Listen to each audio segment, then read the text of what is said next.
Capitol. Let's also welcome in Texas Congressman Michael Burgess. He's not only a member of Congress, he's a medical doctor. Great to have you with us.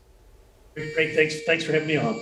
Well, I want to start with this news today coming from the ranking members of the House Oversight Committee, James Comer and Jim Jordan, both writing a letter to Health and Human Services Secretary Xavier Becerra. They reference never-before-seen emails they say show Dr. Fauci may have concealed information about COVID-19 originating from the Wuhan Institute of Virology. They tweeted this out today. What do you know about these emails?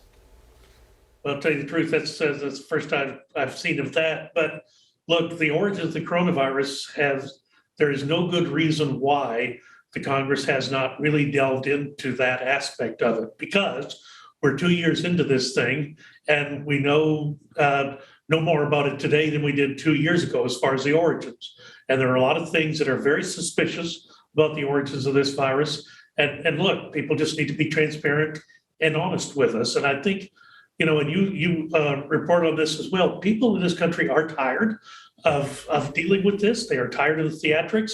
They want solutions. It doesn't help anything when they get differing recommendations from all the top scientists.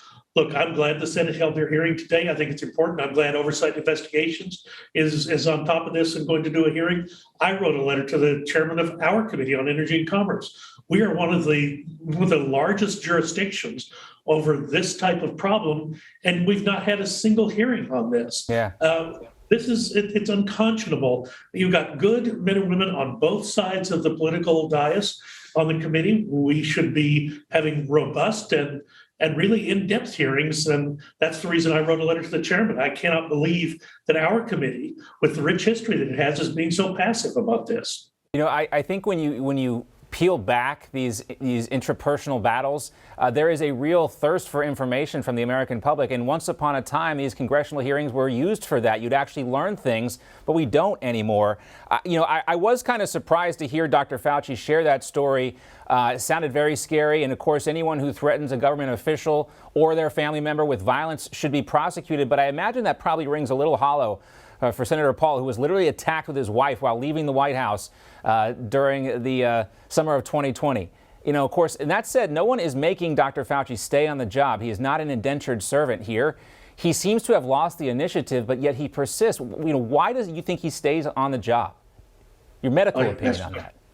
I don't have a medical opinion on that. You'll have to ask him, but it is, well, if there's ever a case for something that has a sell-by date, perhaps his service. I think he did a great job during Ebola. I was down in the Dallas area where he had a lot of trouble with Ebola, and Dr. Fauci was one of the ones that got the nurses well taken care of that got infected, and really came off looking very well in that. But the conflicting information, the dogmatic adherence to a single line of therapy or a single line of prevention, which is now not. You can't say the vaccines prevent the disease when they don't prevent the disease. They may prevent you from getting sicker than you otherwise would have gotten. So maybe we need to think about the vaccines more on the therapeutic side rather than on the preventive side. But this reluctance, it's been vaccine only.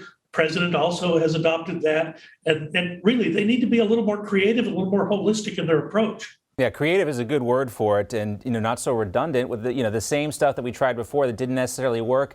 You talked about the fact that the vaccines seem to do a lot to prevent severe illness and death. You talk to people that work in hospitals that are seeing patients. There's a huge difference that they say, or at least I hear this from the people in the hospital who've been vaccinated and the ones who are not. But at the same time, we're relying on the Pfizer CEO to give us these updates. He recently went on the press and talked about the Omicron vaccine variant-specific vaccine will be ready in March. The White House also saying they won't have their testing program up and running fully until March. A lot of experts say this is too little too late. By then, the vaccines and tests won't help as much because basically everyone will have already had Omicron and natural immunity will start to set in. Yeah, I think we will rapidly come to a point where natural immunity has to be accepted because the Omicron variant has been so infective that literally it will have accomplished what used to be debated in theory 2 years ago, and that it will have completely proceeded through the entirety of the population. And look, the natural immunity this may turn out to be, this is not a scientific opinion, but this may turn out to be the silver lining to the cloud, that the Omicron is providing so much natural immunity. It will provide, because it is so infective, there's so many more people who are going to get sick. And to the extent that the current vaccines do prevent severe illness and death, it is something that people need to consider for themselves if they have risk factors. And as a doctor, I'd strongly encourage people to talk to their doctors. Don't get your medical information from the television or from the internet. Go talk to your doctor. They know your medical history. They have your best interests at heart. Right. It's the same warning, disclaimer I give to people when it comes to the financial advice that comes, forth on this show. Use it, take it to someone who actually knows about the specifics involving your life, and use that as a starting point, because this is definitely not the end-all be-all source of information. And that said, the CEO of a large pharmaceutical company, are they really the best source for this kind of information? I mean, this is not a criticism of the CEO of Pfizer nor the company itself, but the mission is different than the federal government's mission, right? The mission is different. In fact, Pfizer's done some good work, and their antiviral pill that they recently got emergency use authorization for, I think that's a wonderful development. I simply do not understand why the same people who said they used Operation Warp Speed principles to get the approval faster did not use the same warp speed concept when it comes to the federal purchasing procurement arrangements. With the vaccines, remember, they put up a lot of it in warehouses before it got its approval. Why did the Biden administration not take the same approach when they saw the Pfizer therapy coming along that showed enormous promise, the Merck therapy, and now you've got the monoclonal antibody from GSK that shows a lot of promise against the Omicron variant? Why not do the same procurement activities that the Trump administration did? We'll take the risk. We'll buy a lot of this stuff before it's approved. If it doesn't work out, then the loss is on us. But if it does work, we'll have product in the pipeline for people who are sick.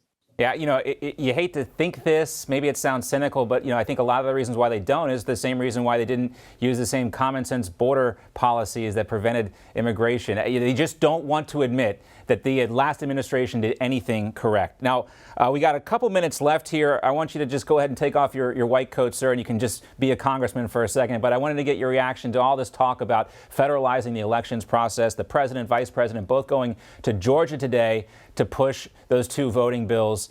Shouldn't it be all hands on deck at the White House focusing on COVID? I mean, is this really the priority for the entire country right now when the pandemic is spiraling out of control? Well, you made the point, and I'm glad you did, because I think it is a valid one.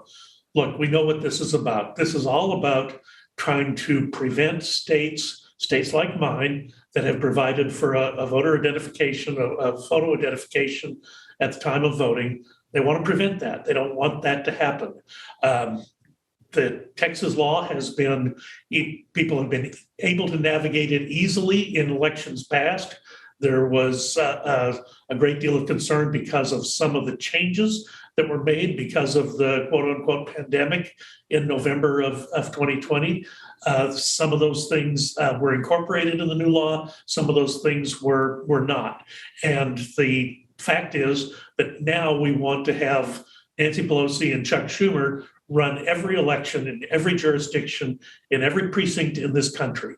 And that's not the way the founders intended. Remember, the states were supposed to determine. Yeah, right.